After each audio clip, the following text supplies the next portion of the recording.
Sports mascots in 1 minute. Here we go. So here too you'll find a variety of perspectives from different Native people. It's a great question. And I'll just give you mine.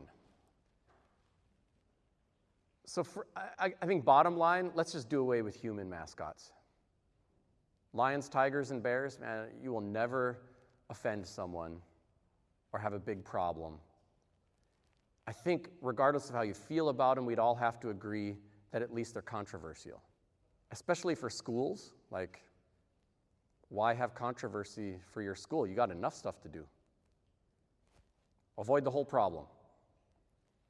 There are really two main arguments people make defending the use of Native imagery for sports teams and mascots. And one is, we just think you're cool. It's like Trojans, Spartans, Indians, like it means you're a badass warrior. And the other one is, I met this Native person who said it didn't bother them at all.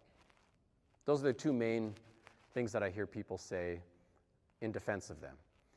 And so, if you look at some images of Native people going to a game, or people going to a game with a Native mascot, with the pretend feather headdresses, some fake war paint, are they honoring and respecting Native people and understanding Native people?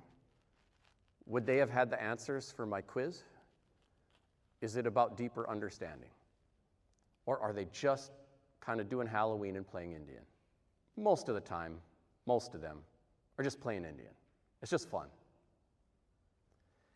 Also, it's not just the hometown fans. You have to look at the opposing fans who always defile the opponent's mascot in the name of team spirit.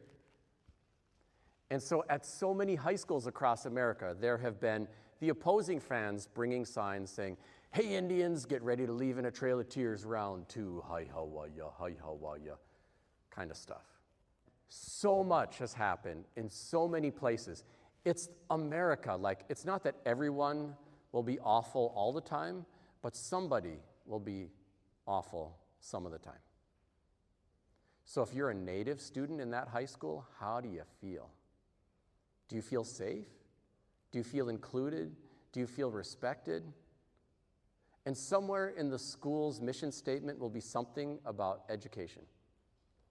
So the mascot is inimical to the mission. And somewhere in there it'll say something about inclusive learning environment.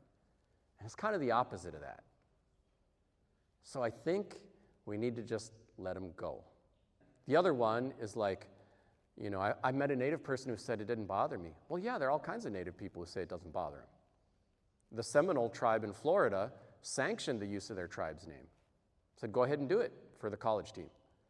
And the Mascots sanctioned the use of Black Hawk for the Blackhawks. So there are examples of that. That's 2 tribes. Over 100 tribes passed resolutions saying, do not do this. The National Congress of American Indians, which represents all 574 federally recognized tribes in their liaison with the US government, said, do not do this. So you have to look at the preponderance of voices. I don't know if anyone listens to country music in here. Gretchen Wilson. I'm a redneck woman, I ain't no high-class broad.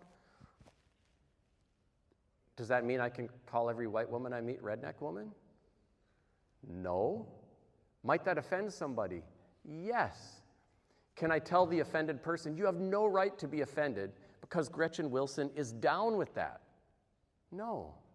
So just because you found a person or even a whole group of people doesn't mean that we can ignore all the other ones. So I think, I believe in free speech. Like, even the Nazis get to march, even though it bothers me to no end, personally and professionally. But I want to live in a country where everyone can say what they want to say. But when you look at institutions, like professional sports could be something that unites us as a country. An educational institution, be it K-12 or college, should be trying to create an environment that everybody wants to go to. So in these shared public spaces, it is fair to ask, what deserves primacy of place? And if somebody wants to go dress up for Halloween, I don't recommend it. play an Indian for Halloween, but that's their free right. But in this shared space, we're going to do something that's not so controversial and that is inclusive. So let's drop the mascot. That's my view.